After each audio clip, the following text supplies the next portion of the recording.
This is a piece of Cowan, just to give a sense of how many different potteries were fooling with it. And from our friends across the sea, to show you how magnificent things can be done by adapting a number of techniques. These are rare pieces by the Solnay Pesch company of Budapest, also contemporary that Sicard would have known of. I mean, it shows how magnificent this technique can be utilized.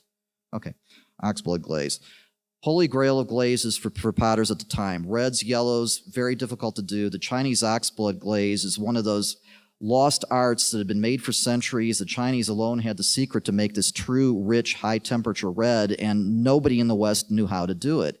Fundamentally, it's really pretty simple. That red is derived, believe it or not, from copper. Copper fired in a high-temperature glaze of a certain formula. It's stoneware temperatures and porcelain temperatures with in reduction with the oxygen being pulled out can and often will yield a beautiful red. But for centuries, no one was able to achieve this in the West, and all of a sudden at this time, 2 or 3 people seem to have almost simultaneously figured how to do it.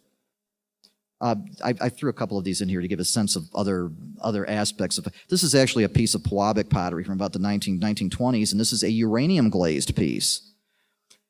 Lots and lots. One of the dirty little secrets of potteries from the arts and crafts period is that uranium was used a whole lot. It isn't just the reds and the oranges. It made green, it made yellow, it made gold. It was available. It did neat things in glazes, and they used it plenty.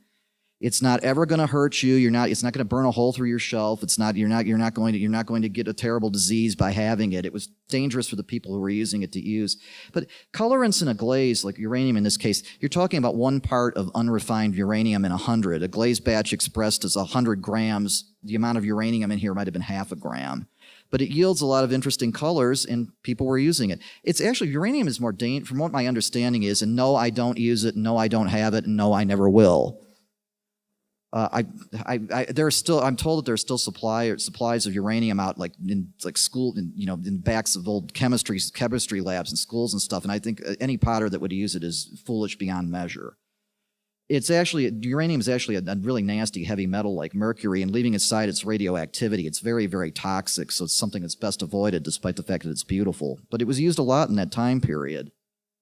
This is a piece of Weller with the same kind of, you can see all these beautiful variations in color, and that's all derived from uranium oxide. Okay. George Orr again. We always come back to George Orr. This is not a true oxblood red, but this is a type of red that was sort of ubiquitous in the folk pottery that he was using at the time. A lot of the North Carolina potters used lead-based reds like this. This type of red is only possible in a lead-based glaze. It's most certainly derived from chromium, which is a kind of a toxic green powder, but added in a lead glaze and fired at a low temperature, it'll yield this sort of tomatoey red.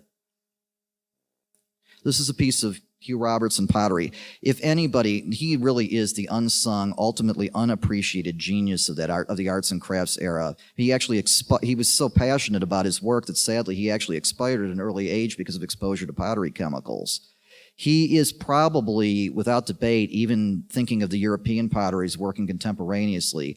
I think it's fair to give him credit for being the first person to have rediscovered the secret of the Chinese oxblood glaze with his experiments. I mean, he bankrupted his first pottery out of passion for discovering this glaze, and he only created a few examples, of which this is a very superior one, that he considered to be very successful. I mean, he ultimately, I'm sure, I see a lot of pottery enthusiasts in the room, he referred to it as Robertson's blood as opposed to ox blood because of all the blood, sweat, and tears that he put into it.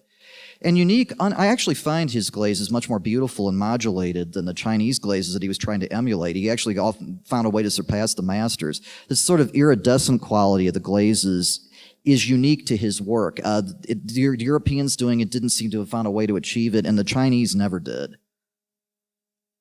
Another beautiful piece of Robertson where he's playing with things. Robertson pots, if you've ever had a chance to handle one, they weigh like a cinder block. They're extremely heavy. He didn't consider that part of it important. He fooled with them a lot. He fired them in very harsh conditions at very high temperatures, and he might have fired, most of us potters working might fire up one of our pots to do an elaborate technique maybe 2 or 3 times tops, right, Chris?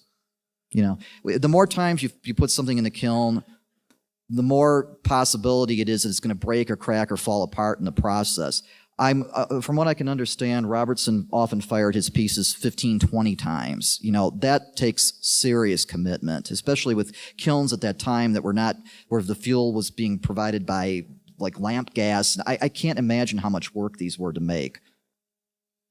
This is a French piece contemporaneous with Robertson Delaherche. I think you can probably, the shape is a whole nother kettle of fish. Which came first, the Gruby or the Delaherche? No one knows. But that's, the French were doing parallel experiments with red, and you can see how beautiful that was. But I think they're probably about 10 years after Robertson, so he really deserves the credit. Another beautiful French piece, crystalline piece by a company named Pierre France. I just thought it was pretty. Another contemporaneous person working in oxbloods. This is Ruskin pottery by House and Taylor in Britain. A little later, but he was another one that really adapted the technique and brought it to perfection. And he was probably the last one working with it before the Depression shut most of the potteries down.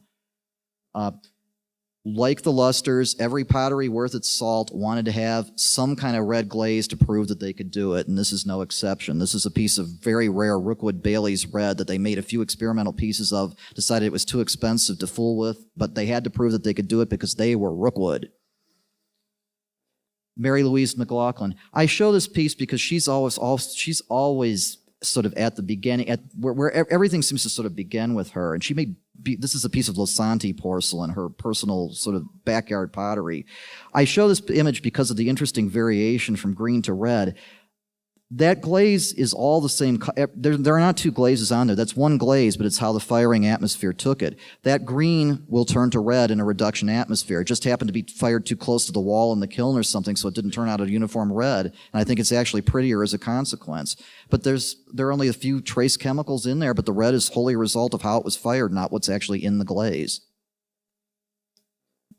Newcomb pottery, same thing. Had to prove they could make red. Joseph Meyer, who threw this little pot, from what I understand, he was reducing them in his kiln by throwing in pieces of burning tire. Nobody wanted to be anywhere near them that day when they were. I can't imagine the smell. Potters use corn oil, motor oil, all kinds of horrible things because most artists, sadly, are much more concerned about the results that they get than what it's doing to their lungs.